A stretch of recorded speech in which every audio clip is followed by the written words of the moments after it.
tuned to the latest and greatest podcast, Fresh Convo. Tony Fresh.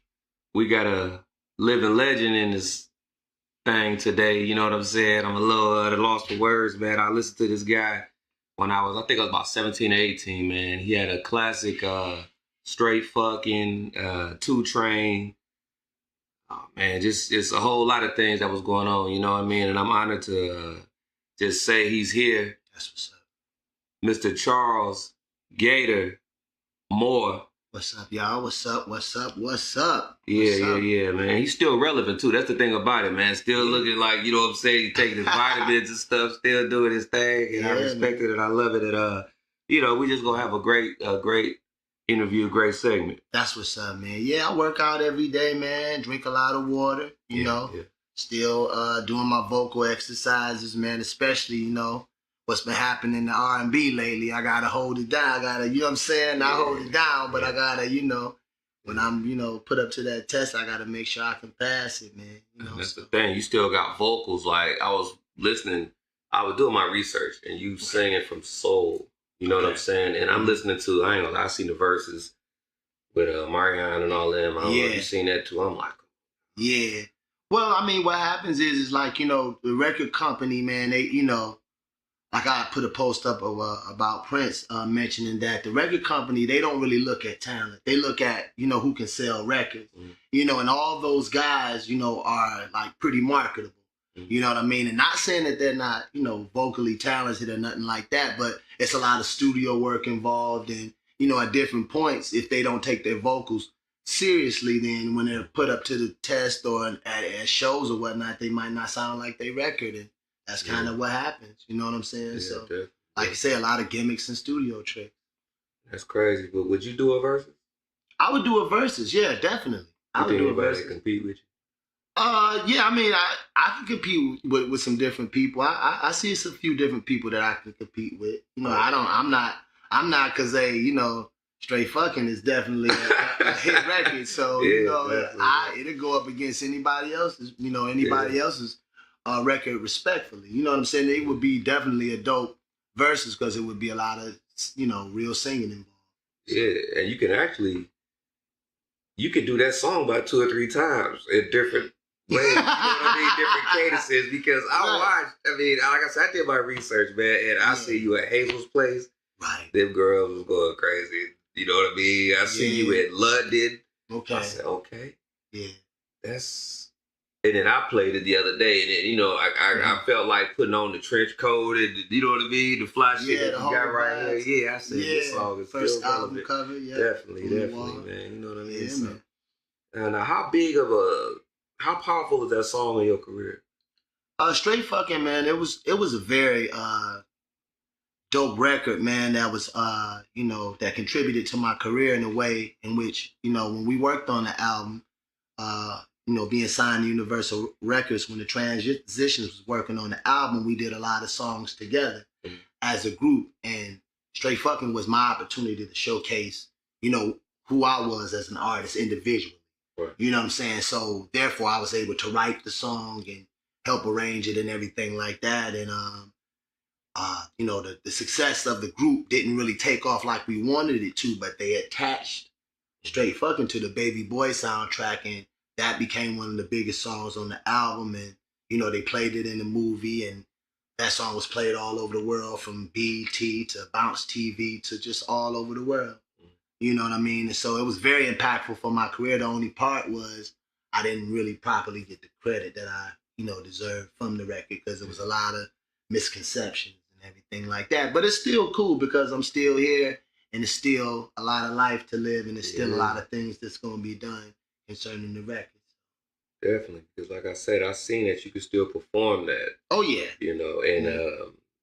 I seen them listening. They was hype up the 2 Train too. I said, okay, you know what I mean? Yeah, London. Yeah, shout out to London, man. All my people out there in London, baby. You know what I'm saying? Yeah. But they really love that record out there. I mean, even to the point to where they was singing the words with us. Yeah, definitely. So we definitely was impactful as far as like the work that they did to put the album out so people could hear us and everything like that. They they did their job, man. And like I say, the people was taking pictures and, you know, showing love, singing the words to the song. And you was I sharp. felt welcome. I felt welcome. You was Detroit sharp. I was like, okay, that's a real Detroit player right there. Well, I had to represent for the D, baby. You know what I'm saying? You know what I'm saying? I had to come out there and represent, man, and make us look good. You know what I'm saying? So that's what that was. How did you get in touch with Big Bub? Because, you know, I'm an old school fool, right? Like, you know, from the group today. I'm like, that's Big Bub. Well, he was added to the show as well over in London. Myself, Big Bub. Shout out to my man Bub. And then my man from, what was that? From the group is the Rude Boys. Written all over your face. What was his name? I forgot my man. But anyway, that's my man. But he was over there too, so we all were over there on the show together. You know, we were booked over there to do a show together, and yeah, man, it was real dope, man. Me and Bub, we bonded. You know what I'm saying? He took me up under his wing or whatnot, because you know, with being a fan, you know what I'm saying, of his music, of the group today, House Party. Why you getting funky on me and all that? You know, we just vibed and we just bond, man, and then you know, we was kicking it. We stayed in the same hotel together. And we just had a chance to just vibe and just talk at the bar or whatever. And he was just telling me about some things, handing down a few jewels to me or whatnot. And we kept in touch afterwards, man. So he, you know, he's a real good guy, man. You know, real dope individual, man. Really good meeting Bub. You know what I mean? That's cool. That's cool. Now, going through the business like with Universal and stuff like that and Biv 10. Right. How was it up under Biv 10? Dealing with Michael Bivins? Well, dealing with Michael Bivins, man, it was a blessing, you know, because he didn't really deal with everybody. You know what I'm saying? You had to be a certain talent for him to even consider, you know, dealing with you, assigning you to his label or whatever. So, you know, it was a blessing, man. I mean, you know, had we created a certain amount of success as a group, then our relationship probably could have grew and we could have probably been, you know, vibing a lot longer, and things probably could have, you know, worked out as far as the group doing a second album or something like that. But, you know, we really didn't create a lot of success or whatnot. As far as, you know, the group broke up, you know, and because we were put together. We were I was getting ready to get to that. Yeah, we was a group that was put together. It wasn't nothing that was like initially, you know, like we went to him as a group. I was a guy looking for a deal. Ray Sean was a guy looking for a deal. Bilal was a guy looking for a deal. And he was like, hey, why don't I just put y'all in the group? You know, and we got along for the most part, man. But it was just some different things that was happening behind the scenes. And, you know, things just didn't work out how we wanted them to. So we disbanded. And it was just crazy because I'm back at the crib. They're off doing their thing. And, you know what I'm saying, working on some other stuff. And then Straight Fucking came out on the Baby Boy soundtrack and blew up. So that was the luck of the dice on that. So, because had we stayed together, we would have been on tour. Yeah. So, you know, things just happen, man. I mean, you know, that's just the nature of the business. Yeah, definitely, man. So it's gonna mean like you didn't give up, you stayed relevant, and you know, now we get to the Book of Love. Okay. You know, definitely. I was playing that song the other day, and I was just like, damn, what happened to R&B? I mean, I hate to ask that question, but you know, the R&B music now is not as the vocal as it was. You know what I mean? It's like when I listen to the Book of Love, I think of like Kim. You know what I'm saying? Those type of guys. And like, what was in your mind when you made the Book of Love? Well, when I made the Book of Love, man, I felt that the industry was missing like love. You know what I'm saying? You know, Diddy talks about it often to the point to where he's named himself, you know, Love. You know what I'm saying? Shout out to Diddy. And at the end of the day, man, I felt like, you know, a lot of the songs that we are listening to today are like sexually driven. You know, Straight Fucking, of course, was sexually driven, but it was at a time when there wasn't nothing but love songs out. So I was making that song to be just a little edgier. But now, some years later, that song, that's all they talk about now is Straight Fucking. You know what I'm saying? And so that's why I wanted to go back. I'm always trying to find a different lane. I don't want to do what everybody else is doing. So that the Book of Love was like, okay, let me bring this love song thing back to the game. You know what I'm saying? And the Book of Love was definitely inspired off, you know, I'm in a true love situation right now. You know what I'm saying? And it was definitely inspired by that. And definitely, man, I wanted to, you know, with that, be able to bring that soulful vibe back to the game. You know what I'm saying? You know, the breakup, makeup aspect, the fall in love at first sight aspect, you know. So, Yeah, man, that's what, we just released that. My company, we released that top of January, February this year or whatnot. And we just released another single called Complete, and we're about to release another single. You know what I'm saying? So that's what's dope. I'm in a position now, man, to where I'm independent, got a team around me, and we're just going to keep putting out records, man. I mean, you know what I'm saying? And just like anybody, we're looking for that hit, you know what I'm saying? That hit record, So is it better to dress, because you say you drop singles. Mm-hmm. I do music too, but sometimes I throw my music around.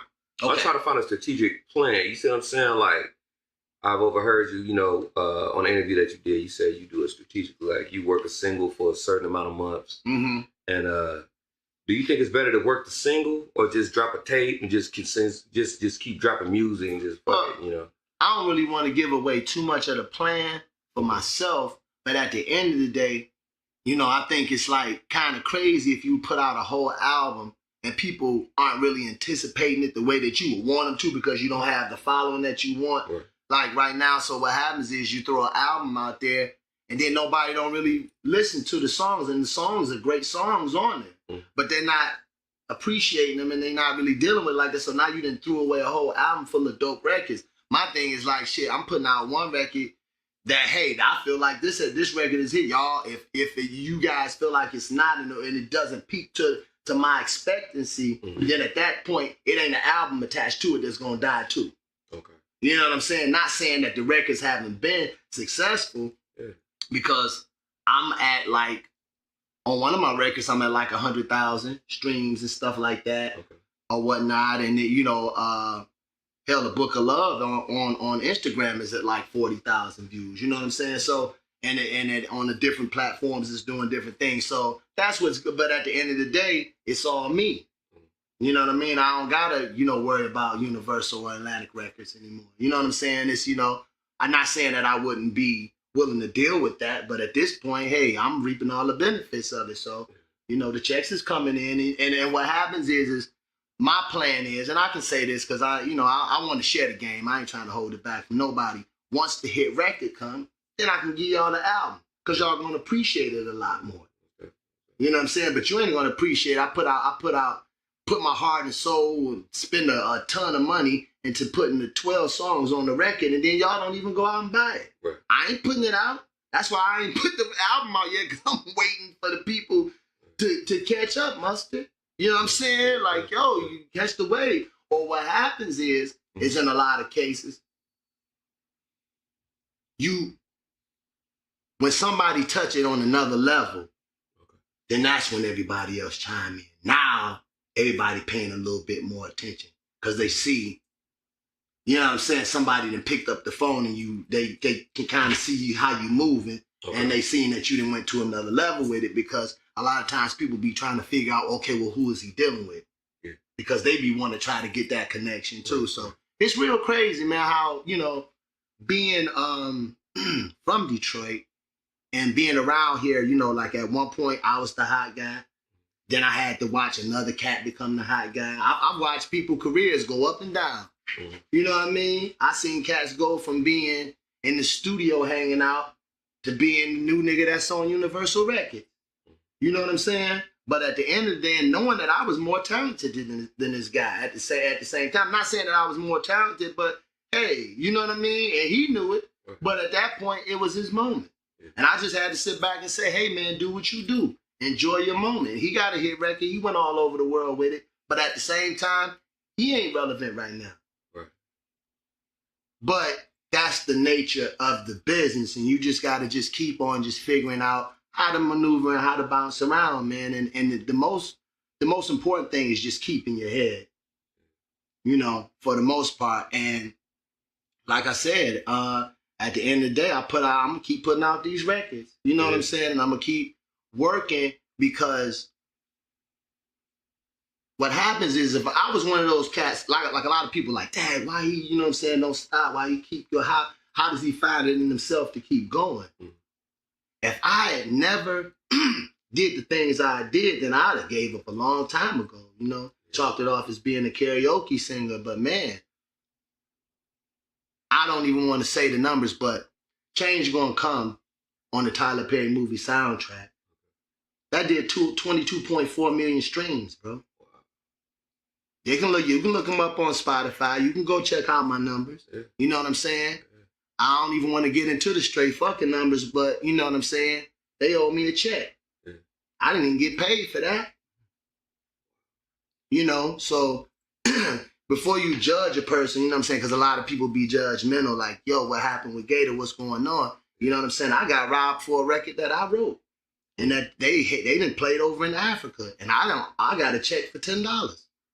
Hey, you know? Touch on what record that was, or is that like... That's straight fucking. They never paid me for that. They owe me. You know? So at the end of the day, I'm seeking legal representation. Mm-hmm. You know what I'm saying? I'm on top of it. And at the end of the day, what happens is for all artists, man, just make sure that you read the paperwork and that you make sure that you create your own sound exchange account. And you know what I mean? You make sure that you're on top of your business and you watching your royalties for yourself and don't leave it up to somebody else to tell you what's going on. Because for years I asked, hey, what's going on with that record? I'm around here in Detroit hanging out, doing shows and, kind of like, I wouldn't say struggling, but trying to make it happen with my career still. And my song is coming on BET and you're telling me I ain't making no money. So a lot of times, it can be bad paperwork. It could be bad management, Yeah. And at the end of the day, man, it's like, just don't lose your head and just keep your head up throughout the situation. You know what I'm saying? And really deal with people that you can trust. Hell, your own mother's still from you. Yeah, definitely, man. You know? With the group members, was there any kind of like, okay, like I said, I did my research and I'm like, you were the standout guy of the group. Right. True. You know what I'm saying? Even when I watched the video you had with Charlie Murphy. Right. Yeah. That song is of what's going on now. Yeah, Ghetto Laws. Yeah, it's what, especially in Detroit and any other city, because I looked it up, I'm like, okay, he's from New York, he this and this. So it was a rugged group, You understand what I'm saying? But at the same time, I'm like, did you ever sense like, okay, these guys not working as hard as me, or this, and this, because when you get groups put together as like NSYNC and Backstreet Boys and all that, they work, but they never really work too much. Right. You always get that one Beyonce, that Lauryn Hill, you know what I mean? And I feel like you were the guy out of the transitions who was, he gonna be relevant.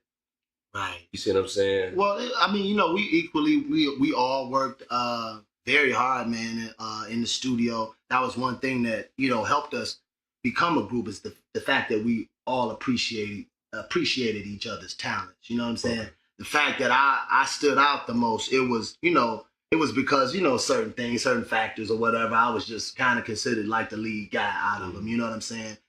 Being the most attractive, maybe. You know what I'm saying? That may have been the thing without trying to, because I'm a real humble guy, man. I'm not the type to, be stuck on himself like that. But at the same time, man, the one guy in the group, Bilal, he became a successful songwriter. He was already writing. He had wrote Ooh, Say What for Donnell Jones. He wrote No More Shopping Sprees for Donnell Jones, and he was already working with Whitney Houston and working with different people. He wrote everything for Jaheim.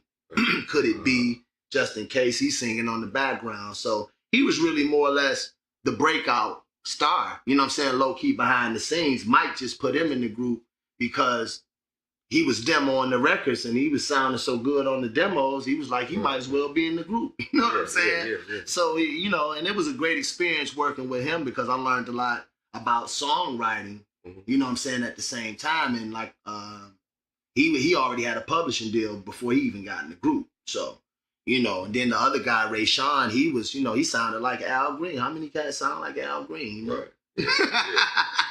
And like the Isley Brothers. So it was a great group. I feel as though had we had better leadership, just keeping it 100, and if we had better guidance, because it was like all we had to do was stay together for 3 more months and we would have had a hit record. And the label would have had a hit song and it could have kept their label. You know what I'm saying? They could have kept their label on Universal Records, but now they don't even have a label deal anymore. So, I mean, it's just, better leadership, better guidance, man. You know, that's all that was. You know. Yeah. Now, did they put Charlie Murphy in the video, or is that? Yeah, Charlie Murphy, actually my man that directed the video, he had a cool relationship with Charlie Murphy because he had worked with him prior to on some things. So he called Charlie Murphy up and asked him to come down and be in the video, man. And he made his cameo appearance.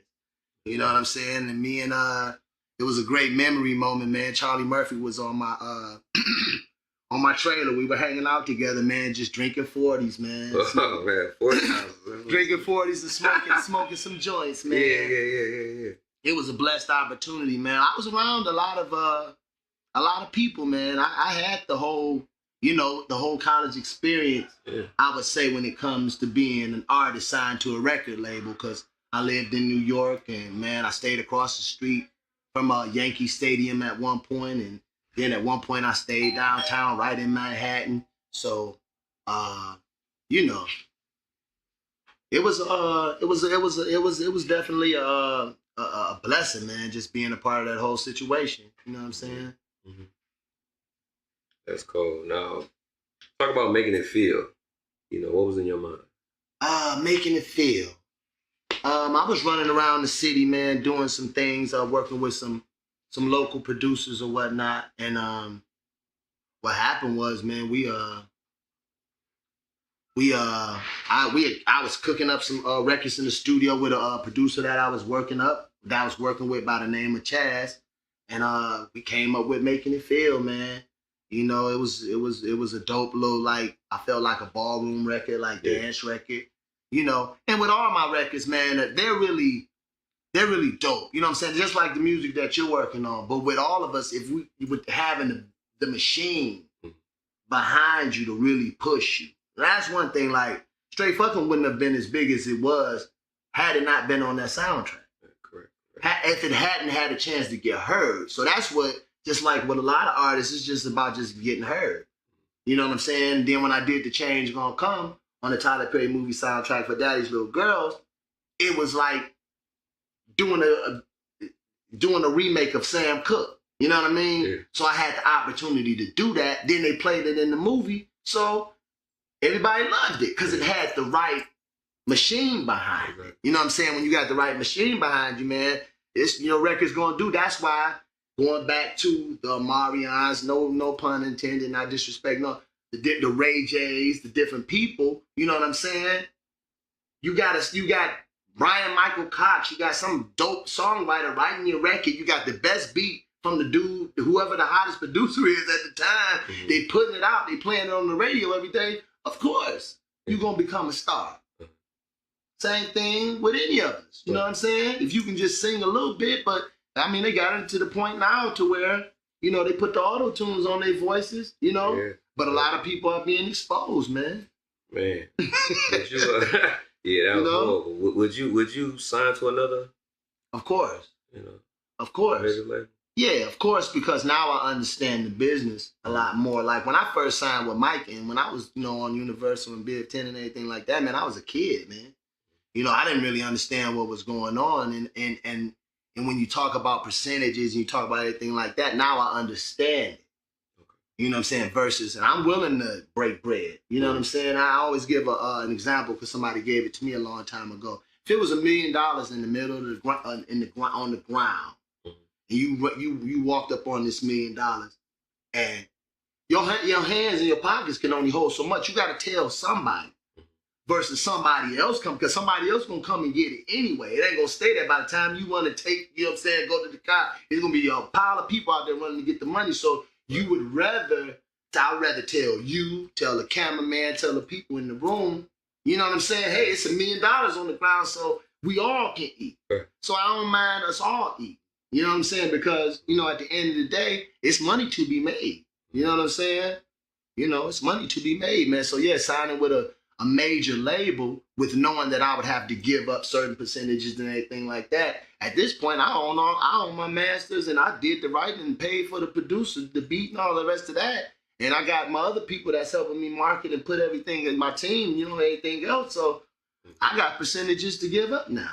Right. Versus you signing with the label they do everything for you, and they give you a penny off the dollar. You know, so it's different. The business is different. Ownership is just pretty much everything now. Like I say, I'm an entertainer myself, you know, a musician and things like that. And you know, I ain't gonna lie, I want a major deal. Yeah. I want a label. I want to, you know, enjoy that label experience, whether it be something that I talk about later on, like, man, they did me wrong, or because you know, I actually believe like they can't really do me wrong. I could just accept what I was put into, get what I get out of it. You feel me? And become independent. And push it like that. You see what I'm saying? Yeah. And push the independency of it. Yeah. You know, at the end of the day, man, what happens is, you know, people be worrying about what somebody else is making. Don't worry about what nobody else is making. You know, when you get your money, you just do what you're supposed to do with your money. It ain't about going crazy and balling out at the bar and, you know what I'm saying, buying expensive gifts for your girlfriends and doing all this old craziness. It's about, you know what I'm saying? You must have did that before. No, I was just saying what the average individual does when they get a lump sum of money. Right.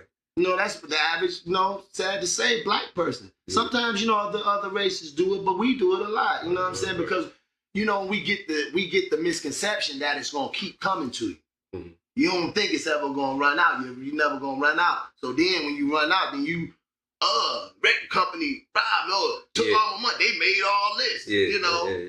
Man, you had a few million to play with too. You know what I'm saying? So it just depends on what you do with your money when you get that opportunity, and man, getting that exposure, you know, you can't beat that. Right. You know, because they paid a lot of money.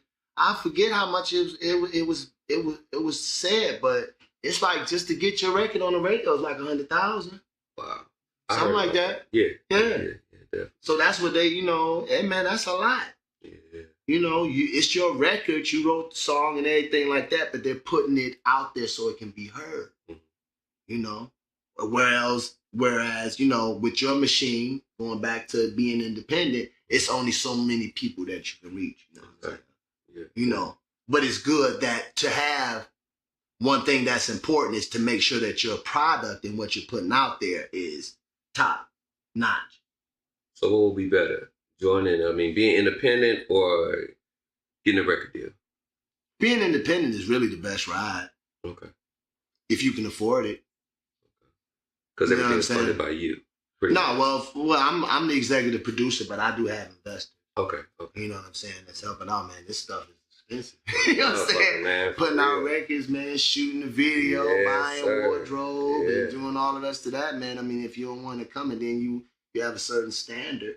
And then, you know, Detroit, man, they ain't taking no, you got to come right. You got to come correct, baby. You know what I'm saying? Definitely. I spent more money on my gear. And I'm just playing. You ain't lying. I seen a few of them motherfuckers, you know what I'm saying? Man, shit. Damn, Gator boots and all that stuff. That shit costs, man.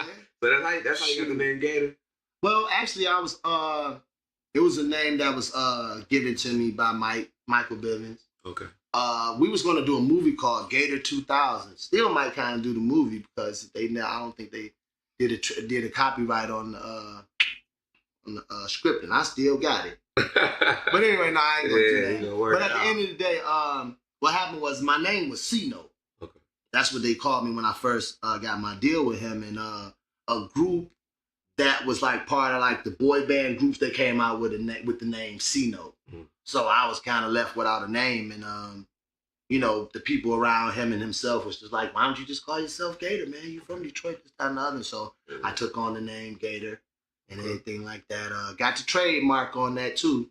So got the TM on that. So y'all little people out there that's using the name Gator, y'all gotta stop that, because if not, you're gonna get a cease and desist on your situation. Because I got a trademark, I got a seal of approval and a number and all of that. I see. You know. See, and that's what's, you know, getting back to just giving a little. You know, it's a lot of artists that don't even own their name. I'm learning too while you said it. Yeah, definitely. There's a lot of artists that don't even that don't own their name. So it's like Nicki Minaj. She's one of those artists that does own hers. So she bought everything that's related to Nicki Minaj. Anything, clothing that she trademarked, everything, because a company can just come and trademark your joint and own the rights to your name. Wow. And so a lot of labels a lot of the artists that sign the labels and stuff like that, they don't even own their name. Mm. Hey man, y'all learning some industry rules right now. You know what I'm saying, Mr. Charles Gator, boy. It was a particular artist. It was a particular artist that was from Detroit. He had to change his name for a minute. He couldn't call himself his name that everybody was naming him. And I ain't gonna put it out there. Wow. And then at the end of the day, they let him use his name again. I ain't gonna lie, man, because people are dirty like that, man. Yeah. And he didn't say it, so I ain't like I'm throwing shit up under the bus, but I ain't gonna put him out there. I ain't gonna say it. I've been sipping a little bit, but I know the rules. You know what I'm saying? He a boss and I'm a boss. And we know each other respectfully. So, but that's just the dirty shit motherfuckers do, man. Yeah. I can cuss, right? Yeah, like a motherfucker. You know? So, and that's what just people do, you know? I had to re-record a whole album because niggas held my masters back. Damn. So that's what me being independent now, I own all my masters to the point to where, man, you just live and you learn. You know what I'm saying? And it's not nothing against those people because it's not no disrespect towards those people because those people handled their business. They ain't gonna let me get my masters. Nigga, you can't use that name. You know what I'm saying? I help make you. It's how they feeling. Right. You know, hey, if these are my masters, you recorded this in my studio. I paid for this. I own this. This is mine. If you want to do anything with your career, you got to go through me. Oh, is that right? Okay. Well, I'll see you in a few years, brother. And now I can play you a whole album that I own. And matter of fact, some of those songs that we recorded, guess what? I wrote them and you didn't produce them. So guess what? I'm going to re-record them. Because guess what? It's business. And you can't be mad at me because I handle my business, brother. We playing this game. We brothers. We all love each other. Yeah. But guess what? It's business. So when a person come into the industry thinking, hey, man, my talent, man, I can sing real good and stuff, you know, enlighten them like about the business sense of, because it's like, what, about 85% business? Well, 90% business, 10% talent? Yeah, I mean, you know, yeah, definitely, man, because, you know, talent can get you in a lot of places, but, you know, like the business part is what keeps you there. Mm-hmm. You know, in a situation. And I can definitely say I didn't have the right representation for years. You know, because I trusted somebody. See, that's what happens. An artist, you know, getting out here, whatever, somebody take them up under their wings, say, hey, I can introduce you to this person. I can introduce you to Michael Bublé. I can introduce you to Stevie Wonder. I can introduce you to this person. You know, you're thinking that this person got your back and wouldn't do what you would expect them to do to you. You know what I'm saying? Mm-hmm. But all the while, years later, you find out that they're cashing your checks. Huh? That's what happened to R. Kelly. That they're cashing your checks, man. And I'm running around. I'm going, working job to job, doing this, doing that, thinking I'm not even making no money. And at the same time, you're cashing my checks. Ain't that nothing? So at the end of the day, man, I ain't gonna put too much out there because it's gonna be some legal things happening real soon. You know what I'm saying? Because, you know, at the end of the day, man, that's not right. And I didn't deserve that. I didn't do nothing to you. I trusted you with my business. You know what I'm saying? And so that's what happens, man. Artists, you know, they trust people and then people mishandle their career. Or do something for themselves low key. You know what I mean? I hear so much, you know. That's why I'm glad you're speaking on this because, like I say, it's me being an artist and stuff like that. You know, I'm learning the business just from just going in head first. You know, right? Like I said, I throw projects out, whatever. So I'm listening to what you're saying. But on the flip side, like, would you ever join another group? Yes, I would. You know, especially if it's something that I'm down with any situation that's going to be beneficial and that's going to make sense. Now, I ain't trying to do no crazy. I ain't trying to, you know what I mean? Mm-hmm. Do no craziness, but that would be dope. Because groups is coming back. Jodeci is making a comeback. They're doing their thing. A group that's, you know, they some real singers. There ain't no, you know, crazy versus little, you know, situation happening. But, you know, for the most part, I would definitely be a part of a group, man, because they're coming back and it would be something that would be beneficial, you know? And I just love singing, man. I just love, just being a part of the game. So, and doing what I do. So, just being involved in the situation to what. Okay. Cool. Well, we got a request from. I don't know if you can sing or not. You know what I mean? Oh yeah. You choose the song, preferably the straight fucking. Cause you know what I'm saying, everybody loves that. I see you be getting off too, and I see the little interviews and videos and stuff. I said, man, This song is never ever gonna die, which I don't expect it to. Mm-hmm. Damn. All right, well, when you wrote that song, were you expected to perform that like 20 years, 30 years later, and still just be? It's like it came out yesterday. Well, the song, man, when I wrote the song, I was singing it for Mike. You know what I mean? Like, the thing of it was it was a song that, it was a particular beat that we had. Yeah. And I was writing the record, and I wrote the record like 3 different versions of it. It wasn't straight fucking to the very last version of it, but the first version I sang for him, he's like, man, that ain't it. You know what I'm saying? Yeah. Second version I sang for him, he's like, nah, that ain't it. Third version, he was like, sing that again. Okay. And he started laughing. He was like, damn, that's it. You know what I'm saying? Yeah. And so when I sang it for the people, at Universal or whatever, like the little board members or whatnot, they had the same reaction.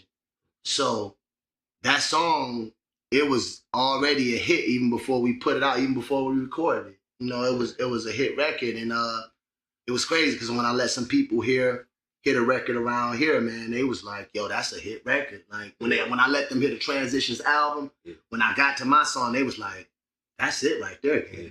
I was like, man, you think so? And they was like, yeah, man, that's it. You know what I'm saying? And so, like I said, when they put it on the Baby Boy soundtrack, it was just the way that everything went, man. It was just like real, just meant to be, Yeah. It was just like meant to be, man. And it was just crazy, that it did the numbers. Well, like I say, man, I'm glad to have you around, and and we're gonna build some relationship too. Okay, yeah, definitely that.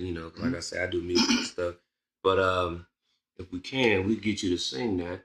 Yeah. And just a cappella. I don't know. You want to put the song in the background? I don't know. Whatever, man. But that would surely be. You say you wanna go clubbing with your friends.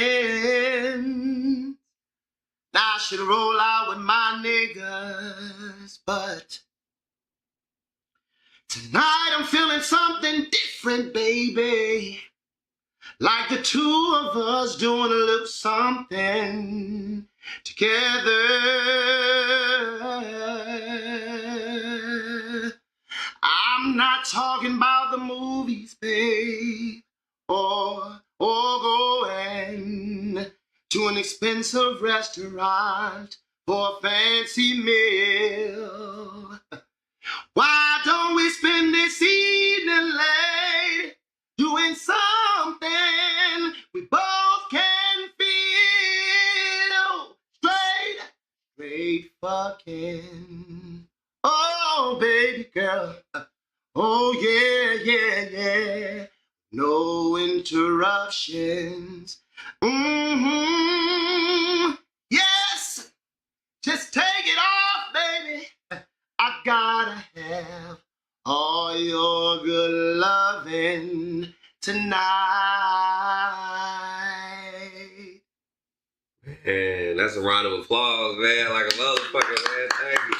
It's crazy because like I said, I came to Detroit. I'm originally from California, but I'm from Michigan now. But I came here in '99, and the song came out in 2001. 2001. Okay, yeah. And I played the shit out of that motherfucker. I was about 19. Right. Right. And then I say, fast forward 20 years, 21 years, whatever. I'm interviewing you. And my mother played the shit out that motherfucker. You know what I'm saying? Oh wow. We was watching we was watching Baby Boy, and I'm just like, hey, this song hit. You know what I'm saying? Because they played in the movie. Now, when you watching Baby Boy, and if they didn't know who you was, and you just like, hey, that's me. Mm-hmm. Yeah, well, that's how. You know what I mean?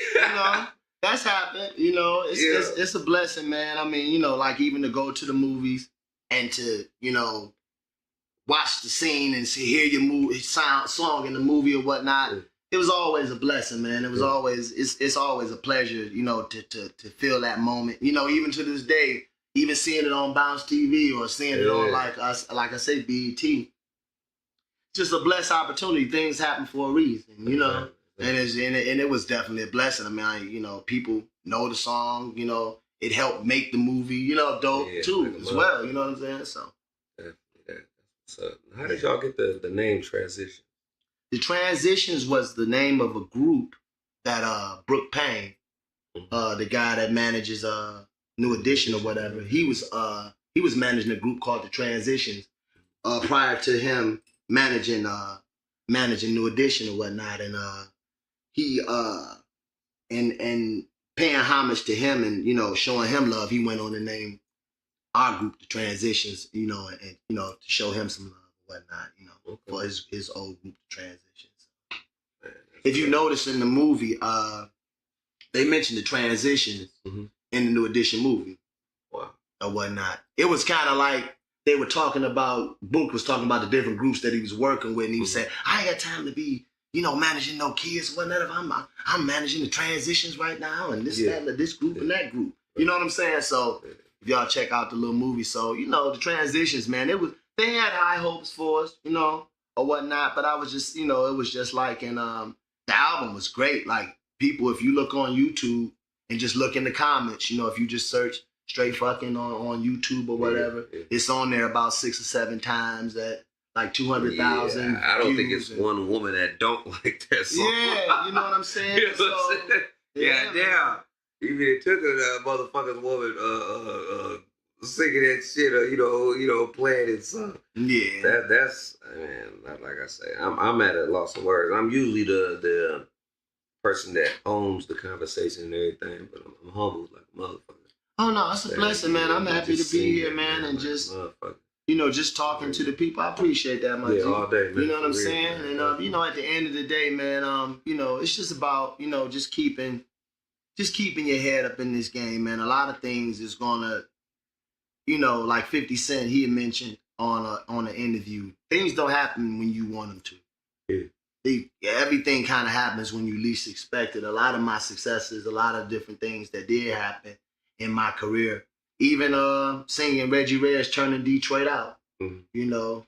Well, I was rolling down Jefferson Avenue. Oh, that was you? Just the other day. Yeah. Listening to, you know what I'm saying? Yeah, you know, listening to my favorite song on FM 98. WJLB.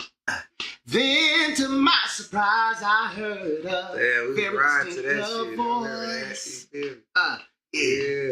Check it out. He said, my man's done it again, and he's gonna be Detroit's #1 choice. And ain't no stopping when he's dropping. Come on, Reggie is turning Detroit out. Everybody remember that joint. So, you know, shit, that was a hit. That was a classic on the radio for at least 3 or 4 years, you know what I'm saying? Straight. Every day we heard that at 2 o'clock. So, you know, just different things, man. You keep going, man. God will bless you, you know, with the opportunities, because the seed is planted and it will grow. You know? Now, what was your favorite performances like? I know you say you did some with Jaheim. Yeah. Can you perform with Jaheim? Well, I opened up for Jaheim at the Fox Theater. Okay. Before him, Anthony Hamilton, I think it was Music Soul Child on that show, and Raheem Devine was on there as well. Another one of my favorite shows is when I opened up for Tyrese and Dwelle at Shane Park, which is now the Aretha.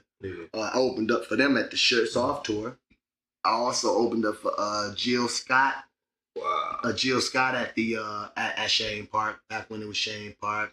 I had the pleasure of opening up for Howard Hewitt. You know what I'm saying? On the Princess Boat. I did Ribs and Soul for a number of years. You seen that performance when I performed Change Gonna Come Down there. Also, man, opened up for, you know, one of my best shows, man. I opened up for Tina Marie at the Opera House. Wow. And it was crazy because Tina Marie had left her, they lost her luggage. So she had to wear what she had on, you know, for the flight or whatever. You know what I'm saying? And she got out there, she was like, yeah, I lost my luggage. It ain't no thing, you know what I'm saying? I'm out here still rocking. But what I liked about that show was from the time I walked, we was late getting to the show, me and my guy that was running with me at the time. And we was late getting to the show, man. And my business manager at that time, shout out to Johnny Washington. At the time, he was managing me and he had put me on the show. And he was waiting for us outside, like, man, where y'all at? And we was coming up off the freeway and we had like less than 10 minutes to get on stage. So from the moment I jumped out the car to the moment I walked backstage, they cued my music, I went right out on stage and performed and got a standing ovation. Wow. And I was opening up for Tina Marie, but it was just so memorable because I didn't have a chance to sit down, get my mind right. I didn't have a chance to pray. I didn't have a chance to drink no water, nothing like that. So it was such a blessing, man. And then, you know, later on, you know, a few years later, she passed away. So it was just like something that I felt really good. Like, wow, at least I got a chance to perform with her, you know, before she, you know, passed away. So I've done a ton of shows. And then, you know, going over to London, going back, you know, what we talked about earlier, going over to London was definitely a wonderful experience because that was the first time that people had pulled out camera phones. So all the girls had the camera phones out and was singing the record. So I was like, oh, wow. I was like, oh, y'all about to do that tonight? I said, hell no, this guy right here is a star. Hey, man, I didn't want to leave. You know what I'm saying? Yeah. My people had to make me get on the plane. I was like, man, they was just singing my song. They was like, no, but you got to go home. Yeah, you said we'll get into this too. Yeah, they went, man, lit up. Yeah, lit up. So, man, and that's what keeps me going. Things like that, man. You know, so just putting out these singles right now, man, feeling real good about it. You know, so. Yeah. All right, now what new music do you have going on?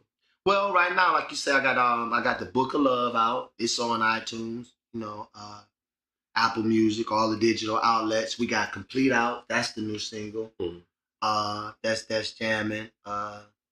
I've been in love with you so long. So why can't we get it together, baby? Just wanna get along. Every time we're back together, seem like love for the first time. Love at first sight, the type of feeling that you get once in a lifetime. Baby girl, we could be so happy in love if you let us, but you just keep playing games, and in the end my heart's betrayed. See, I tried to love you, but you just keep walking away. Ooh, baby, what I gotta say, what I gotta do, little girl, to make you stay, 'cause I need you. Real cool. They get back into it. That's what's you know, up. then we got the song Miracle out. We got Climax out.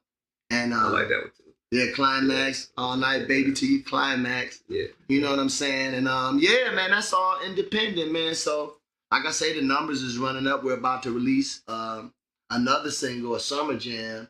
We got a summer jam forming the next month or so. We're going to release a new song, a new video. So we just going to keep it going, man. Okay. You know, something real dope for the city, man. Y'all can catch all those records on iTunes. And y'all also can go to charlesgatormore.com, man, my website. And that'll just take you to all of the videos, all of the songs, the movies. You know, the movie soundtrack songs and everything like that. Okay, now, I got 5 minutes, but I got a question. You named Tyrese. Now, did Tyrese know that you was the guy that was... in the Baby Boy soundtrack? He knew. You know? He knew because the industry is very close. Okay. The people that's involved, it's not going to go up under. He didn't have any type of, he didn't know that the song was going to be on the soundtrack. Mm-hmm. You know? But what happens is when the song was put on the soundtrack, some type of way for a long time, because me and my team had to get him to take it down, they had his picture on YouTube with my song playing behind it. Mm-hmm. So for a long time, people thought it was him. So I tell people all the time, you know, as successful as he is and the type of artist that he is, he's the Transformers movie star. Mm-hmm. He's not gonna take credit for my little song. Mm-hmm. Hopefully he didn't. So when people come up to him and say, "Oh man, I love Sweet Lady and I love Straight Fucking," he had to tell them, if he was, being that he's a real nigga, mm-hmm. you know what I'm saying? He had to let them know, like, yo, that's not me. You know what I'm saying? He might not have gave me credit and say, "Oh, that's Gator," but of course, he had to tell people he never performed it live. Right. Ain't nobody nowhere where he's ever performed it live, and I don't think, being the type of artist that he is, respectfully, he wouldn't sing my record. Okay. You know what I'm saying? But at the same time, I just didn't get the recognition and the credit until we pulled that down. Mm-hmm. And now what you're seeing on YouTube is a lot of the album cover pictures that you see on the wall right there. Yeah. That picture, you know what I'm saying? That's our album cover. So yeah, but that's what you see now. And now we're getting the credit and people going back and forth in the comments saying, "Oh, I didn't know that was this group. And I thought it was Tyrese for years," and, you know, different things of that nature, you know, but it is what it is, man. And to be compared to somebody like that, that's a blessing and that's an honor too. Yeah, definitely, man. Well, y'all got the same power and voices, you know what I mean? Yeah. Y'all got the same string voice, not to compare you, but at the same time, it's like, if there ever was a versus, I would see you doing one with a Tyrese or that would be dope. Somebody that has a strength in their voice, you know, mm-hmm. not the weak voice guys, you know what I'm saying? Like, mm-hmm. You know what I mean? The passion in the voice, you know what I mean? And the hunger in the voice. Well, see, what happens is we got time. Yeah. You know, I'm not done making music, so I still got some hits to go. You know what I'm saying? But just like, you know, some people have old hits and then some people got like new hits. Mm-hmm. You know what I'm saying? At some point, we're going to have to go off of the new hits. You know what I'm saying? And so that's what I'm looking forward to. I got a few, you know, I got change going to come. I got, you know, I got Straight Fucking, you know what I'm saying? So respectfully, you do the research on the numbers. I'm at 22 point something million with both of those. So I can do a little something. That's good, you know what I'm saying? I'm going to have a round of applause that, you know, like I said. And definitely, as I get to the house, I'm gonna ride the Book of Love. You know what I mean? Because I like, he was suited up in that one too. And guess what?